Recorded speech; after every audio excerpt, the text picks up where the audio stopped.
monogamy is the end result of a polyamorous relationship. That matters a lot more than like, you better not. Contractually, you better not. Like, that's weird to me. No, I think I need a good contract. And that's fine. And I respect it. Let's sit on the couch, let's talk it out. Come on, join the show, I'll tell you what I know. Oh, talk about it. It's the best podcast, let's have a blast. You know, I was having a conversation recently, and they were telling me how they were feeling unaligned with their emotional awareness, and it was just so mind-boggling to me. So I figured that we hold space for it here today and talk about it, unpack some of those things. Maybe we can walk away with something intellectual and all of the things as we're all on this journey, hopefully towards growth. But here with me to do all of that today is none other than Brazil, who is a filmmaker, an owner, an entrepreneur, director. Welcome to the show. Happy to be here. Thank you so much. You know, we've been social media friends. Yes. From the first episode of season 3. Yeah, it's been a while. We've been like almost about to be on each other's shows for like 6 months. Yeah. Shout out to J.E. Catapretta. Yes. But I'm so excited that you're here to talk to me because I want to know a little bit more about you. You've had a very interesting background. I know you've directed and worked with some big people. You know, you've had some small projects on your own and on your show, because you also have a podcast, which we can plug and talk about. There's a lot of, healing conversations that happen as well. Yes. So I do want to know, for starters, we're going to get straight into it. How do you handle, right? How do you handle difficult but necessary conversations? What's your approach? A difficult but necessary conversation. Yeah. I think something that's scary is subjective. Mm-hmm. Like what I'm afraid of, you might not be afraid of, right? Yeah. So I think sometimes what everybody says, no, this great conversation is so big, but sometimes it's the little things that we're afraid to say as well, I've definitely been the person who was in relationships for way too long because I was afraid to do the breakup conversation, right? Because I was like, but if we break up, then we live together and we have, joint bank accounts or this, or we have a dog together and she's got to move out and she's got to find a place. And I make this long list of how painful it's going to be to address it. Yeah. And whenever the list of pain is longer than a list of pleasures, then we're not going to do it, right? It's as simple as that. So in my mind, I have to get to a point where I reverse that story, to where I see that's going to be more painful not to have the conversation. And I'm going to feel lighter afterwards. Right. Once I have that belief, I can do it. Yeah. Until then, I procrastinate and smoke weed and kind of repress it, know? Yeah. And then there'll be days I don't smoke weed and I feel extra cranky. And I'm like, why am I being cranky? And I'm like, it's because I didn't tell people that they were bothering me all week. And now it's like coming out in some other way, know? So I think it's about being in practice of like letting people know what it is. But yeah, I definitely, when I procrastinate, I just make the longest list of why I shouldn't do it. Wow. But then when I do it, I'm like, that was fucking easy. I feel lighter. That's good. So when I can reverse that, if I can just get to that lighter point sooner, the better. Now we already getting to the gyms. Okay, well, listen, I do want to address, though, we did not plan our pants. I don't know if you're getting that, but that means we're aligned is what we're kind of talking about today. But I did read that you dropped out of high school. Yes, I did. You started working full-time production. You did the big thing. You were in Chicago. Cheers, by the way. Cheers to you. Cheers to camo and growth. Yes, indeed. But you were in Chicago. Yes. Right? Working on a show there. What was that like? Like, why? I'm in school. This is not going to be for me. I'm about to just take a leap and do my dreams. Like, what? I'll tell you the whole saga really quickly, okay? I was born in Brazil. That's how I got the nickname. Both my parents were classical ballet dancers, like ballet. They got signed with a company here in America, so we moved here for that. Yeah. Came, I didn't know any English. Nothing. Not to say hello, goodbye, nothing. Okay. And I started memorizing rap songs. And that's how I learned English. So I got really good lyrically. I'm memorizing like Jay-Z, Reasonable Doubt, Eminem. I'm talking about like repetition. Yep. It really helped. Yep. And then I started, I tried dancing, didn't like it. It wasn't really for me, too structured. Ballet? Yeah. Okay. But then I went to the skate park and started skating. And at the skate park, it doesn't matter how old you are. If you're dope, you can hang with the big kids. And all the big kids, they were making videos, they were selling t-shirts, they had little companies, they were on tour, they were sponsored. So I'm like 12 years old, hanging out with people in their 20s. And I'm like, oh yeah, of course I should have a company and make videos and whatnot. Like, of course. We didn't have any money, but it was like, it just became normal to me to be a creative hustler kind of, in a way, right? And then we finally moved to Chicago. MySpace came out. And I messaged every DJ and said, hey, I'm a 14-year-old videographer and I'll film with you for free. Whatever you need, I just want to get experience. Yeah, experience. And then one guy really took a liking to me and introduced me to a bunch of artists in Chicago. And I started interning for a director who had shot like Kanye, Snoop, a bunch of people. And I was like his intern. And then you ever watch like the behind the scenes of a movie? Yeah. And they'll be talking about the scene and then they'll show the actual scene, right? Yeah. So he gave me a hard drive with all of the raw footage from the music video, from the cinema camera. And he was like, use this in your behind the scenes. And I was like, okay. I recut the whole music video. And I was like, I got a new version to show you. No. And then when I showed it to him, he was like, what? I was like, no, I didn't leak it. I was like, I just wanted to show you my version. Yep. And he was like, all right. And when he hit play, Archie, this was like the longest 3 minutes of my life. I'm like, did I overstep? Am I, trying to do too much? Am I doing the most? You're waiting for their reaction. Yeah, exactly. And I'm just an intern, you know what I mean? Doing behind the scenes footage. And then when the video finished playing, he didn't say anything to me. He picked up the phone. And I was like, shit, man, I'm probably in trouble. And he was like, we got to send the new version of the video to BET. Wow. And he's like, we're going with your version. And from now on, you're my editor. And I was like 14 years old. That's my boy Morocco Vaughn. Shout outs to him. And then I started just working on music videos on the south side of Chicago when I was like 14 till I was like 16. And then I left high school early and just started my own production company and have been working, hustling ever since. Oh, okay. It's been a journey. My parents couldn't afford to send me to college. Dancers don't make money like that. Right, you know what I mean? We're kind of lower middle class, if that, so just got out here, came to LA with 1 month's worth of rent. Yeah. No job lined up. It'd be like that. And then met Tyga. And then that started. Yeah. I want to ask you about that. But first, how did operating in a constant state of survival, like, what did that teach you? Well, I think that there's levels to the game. Yeah. And when you're at a state of depression and giving up, survival might feel like a step up. Like you can use anger and desperation as a source of fuel. But at some point, you just get caught up in that pattern. And even if you're using it to succeed, at some point, it's not going to serve you to the next level. And these past 2 years was the first time that I actually started making real money out here in LA. And I wasn't used to it. I was like still used to like living paycheck to paycheck. So when the money came in, I still felt I didn't get happier. I felt like I was like afraid of losing the money. And I realized I was still in survival mode. Exactly. Yeah. And Right? it's like a poverty mindset that you're like. That like everything can be ripped away at any minute. Exactly. Showing up to a party and having negative money in the account. You can't even Uber back. And you're like, what the fuck? You know what I mean? Like been in those situations so much that now I'm realizing that there's never enough money for you to feel beyond scarcity. You have to emotionally put yourself there first, even if you have nothing. You know what I mean? Because like there's people that are millionaires and still kill themselves. You know what I mean? So it's like the number just keeps changing. Right. It's a feeling of feeling unsafe. And that's why they always say you have to be okay. You need to be content. You need to be happy. You know, money aside, money cannot be your end goal. Just because it's about your mind and in your heart, right? And what's changing and what's evolving in a way. Yes. Yeah. And it's hard. It's hard out here. It's way easier said than done. Hey, don't be in survival mode. Okay, cool. Okay.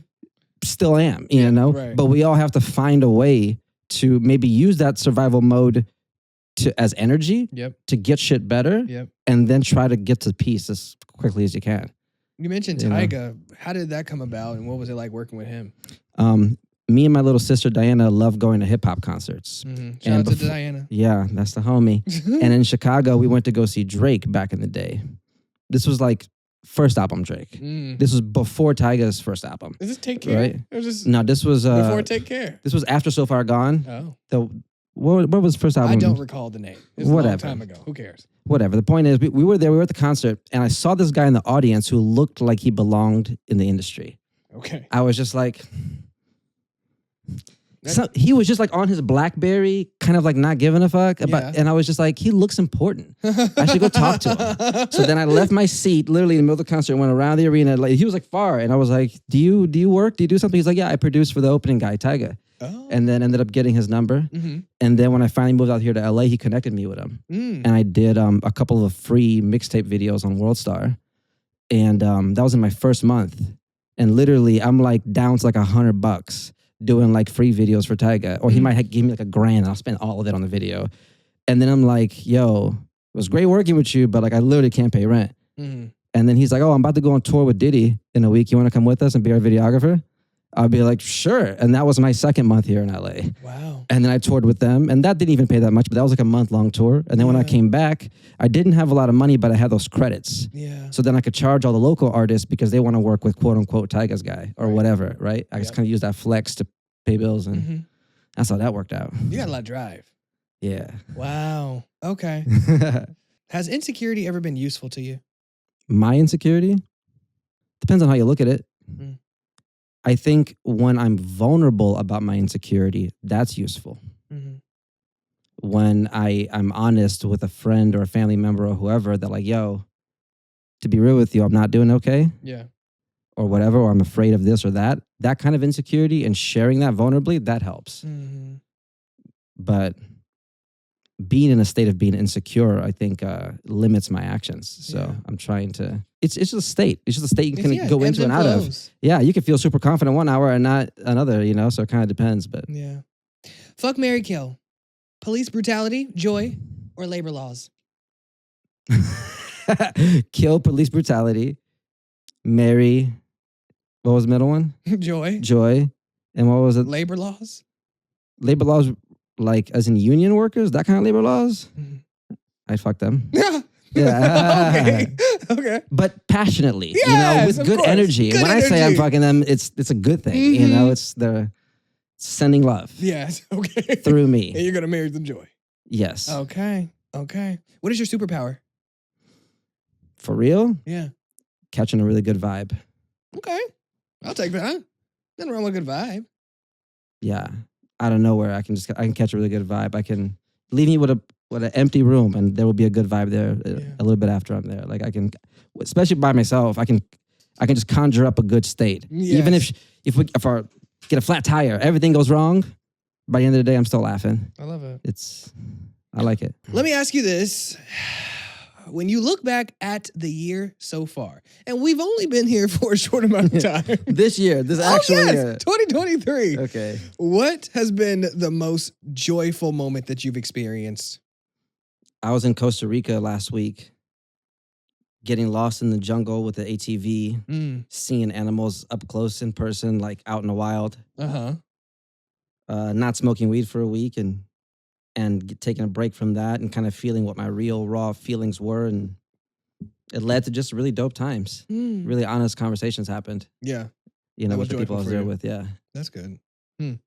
How do you, because you know, my show it can be a big rainbow. Let's do it. You know, how do you provide allyship to the LGBTQ plus community? I think just at a basic level, I've been working with LGBTQ artists my entire life, growing up in the dance world. Yeah. Most people I would say 80% of the people I work with are in that community. I don't know. I feel like anything I would say that would sound like you're stunting or just trying to virtue signal. For sure. You know, I understand the struggle. I support it. I would consider myself somewhere in there because I'm not kind of bi, you know, open for sure. What does kind of bi mean, Brazil? Well, I've been in a polyamorous relationship for years. Tell me more about. For years, you're in it today. Yeah. What does that mean? Describe it. Non-monogamous. Okay. With how many people? Well, right now the focus is on one main person. Okay. But there's been multiple other people at the same time. It's been flowing. I've been in a non-monogamous flow for like maybe 7-8 years. Okay. And they do the same? They can do the same. They may or may not choose to, you know, and I learned a lot about myself during that as well. And yeah, and I've had a couple experiences with guys before. I'm not overtly attracted to them, but I'm open to it. I'm just like, yeah, if it feels good and it feels right, if it's the vibe, it's the vibe. They say it's a spectrum. Yeah, it is, you know. So, you know, how to be a good ally, I don't know. Just my whole life kind of revolves around it. You know what I mean? I create with, you know, people like that. And I consider myself kind of somewhere in there, but not really, you know. I love people, man. Do you? I want people to be able to express themselves and live it That's good. the best way possible. Yeah. You know, like, I don't know much else I can do, you know what I mean? Other than just in my interactions, be loving, be giving, connecting, trusting. Yeah, some of my best friends are gay. And we have like 3-hour-long conversations about life. Yeah. You know what I mean? And it's just like, people are people. yeah, I think it's silly that we even have categories, personally. Yeah. No, I like a good category. I like a good category. I feel like, for me, I have an organized mind. Yeah. So I need to know where to put things on the shelf. Yeah. That's just me. But would you advise poly to somebody who is not? Because I talked to a friend and they were in an open relationship and they said they enjoy it, but they would not advise it for somebody else. Well, it's certainly not easier. Mm-hmm. I think we all should try to be truthful. And it's super hard. It's way easier to say, oh, yeah, I'm truthful. But really, though, are you really truthful with what you actually want? Yeah. And what does that even mean? Because sometimes you might want something, you might think you want something, but then you get it and you're like, oh, I was just feeling insecure and I just needed validation or whatever. Like, you know what I mean? So I think in so many relationships have people cheating anyway or being on and off anyway. Yeah. That I kind of feel like monogamy is the end result of a polyamorous relationship.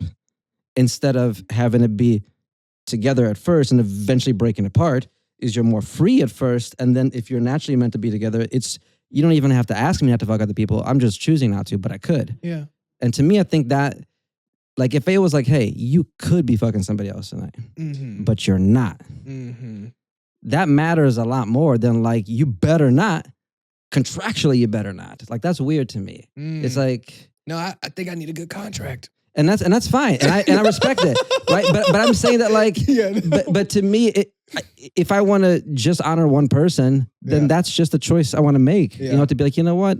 I don't even want to see anybody else. I just want to see you. But you couldn't stop me if I would. You know what I mean? Because that's how the world is anyway. So I think for me in my life, having that little bit of wiggle room allows me to get closer to my truth and love unconditionally. Yeah.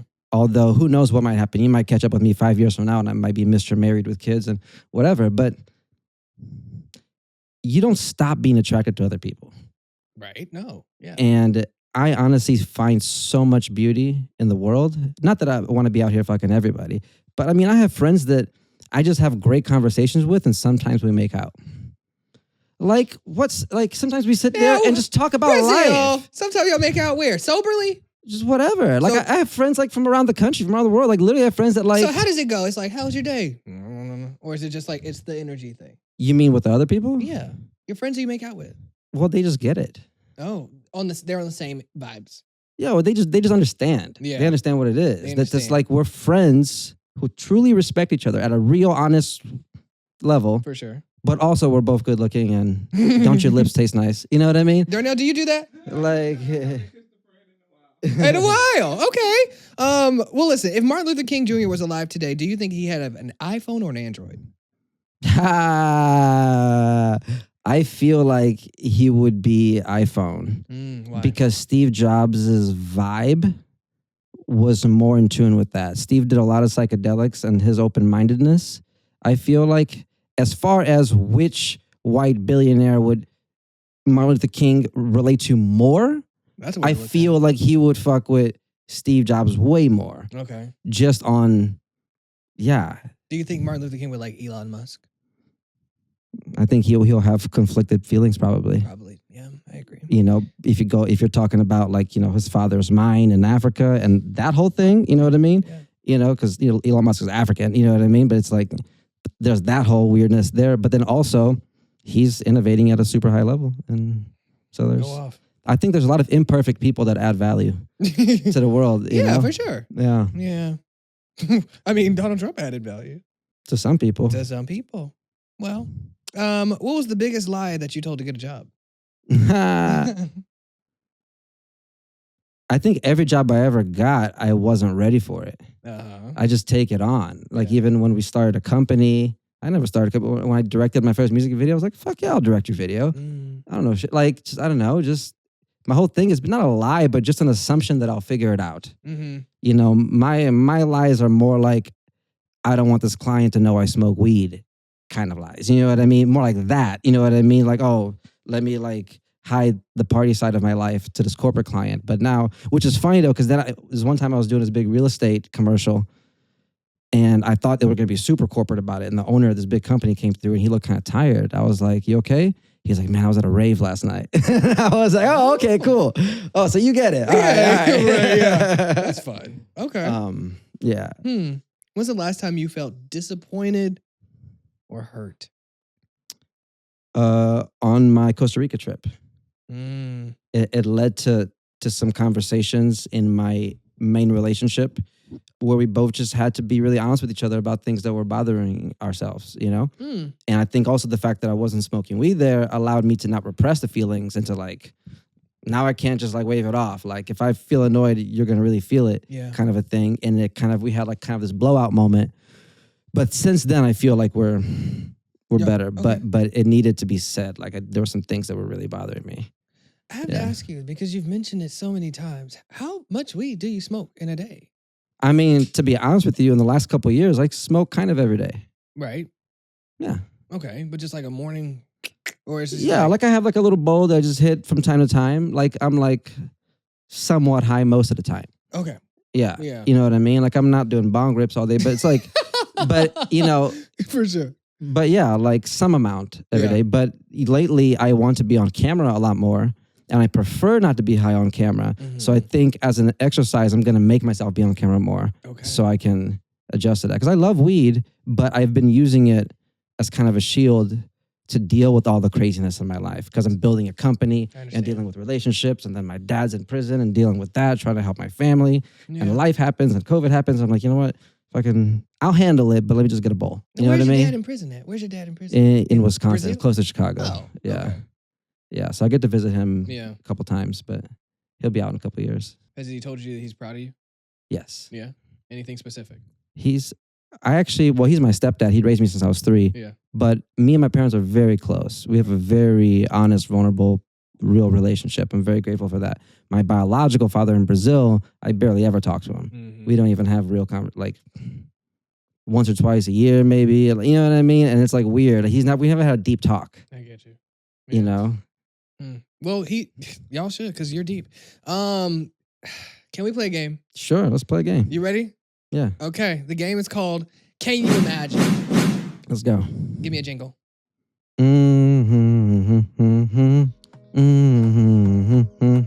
Like that? For the game, yes. Can you imagine? Okay. Can you imagine? Can you imagine my dog driving a Jeep? Okay, almost. So can you imagine backpacking through Asia or surfing? Oh, Which surfing. one's more likely? Surfing. Me? Surfing. Oh, okay. Can you imagine meeting Hillary Duff or Raven Simone? I feel like I would like Raven Simone more, but I used to have a crush on Hillary Duff. She got a fat ass. Yeah. Everybody always says this is the best unproblematic white woman from Disney Channel with a fat ass. Mm-hmm. We love Hillary Duff here on the show. Okay. All right. Can you imagine your hard drive crashing or winning a new car from The Price is Right?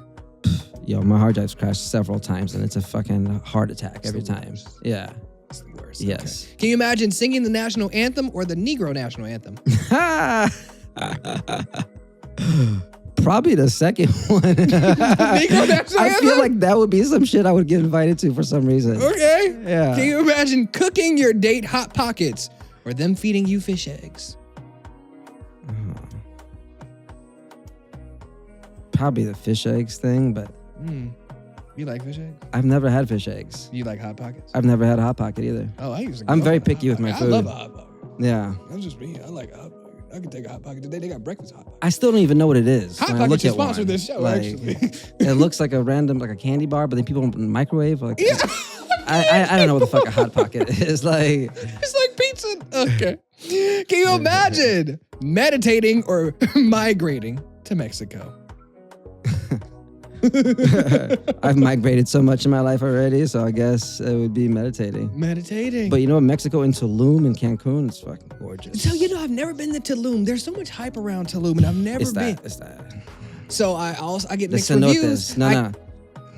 You want to be in the real stuff, in the jungle where you see the pyramids and the... They say it's so commercialized now, and it's so overpriced for no reason. It's literally jungle. I don't know what they pay for. My stuff was pretty cheap. We gotta talk. Yeah, it wasn't. I wasn't spending racks like that. You know what I mean? It would be like a $50 tour or something. You know what I mean? But you get to see the things all day. Like, yeah. I have never been to Tulum. It's worth it. The cenotes, which are these underground caves. I've been to a cenote in Cancun. Oh yeah, but Tulum and Cancun are like they're like an hour and a half away. Yeah. So it's like the It's like that. It's just the more area, of those. but the jungle. Yes, exactly. Okay. Well, I had a good time. Yeah. Okay, so how can people keep up with you and listen to your show? Thank you. I have my podcast, the Director Brazil podcast. New episodes every Monday on my YouTube channel, Director Brazil. I just interview other creative professionals, a lot of choreographers, comedians, actors, music producers, just other people that are dope creators. Yeah. And we just talk about life and build it from there. I have to tell you this. You are quite insightful. And so I want to thank you for migrating over to the Archie podcast, Thanks for having me. on social media, because I feel like we all took away something from today. There were so many gems, top notch. Did you learn something? Darnell, were you crying over there? He was crying. So thank you for being here. Cheers. Thank you for having me. Cheers. Cheers. Cheers. Toast. Okay. All right. Hey friends, thanks so much for tapping into this episode. Make sure you subscribe, like, and follow for more right here on YouTube and wherever you stream your podcast. Oh, and visit archiej.com and follow me on social media at archiejspeaks, okay? And don't miss our weekly conversations right here on the Archie Podcast. Get into it.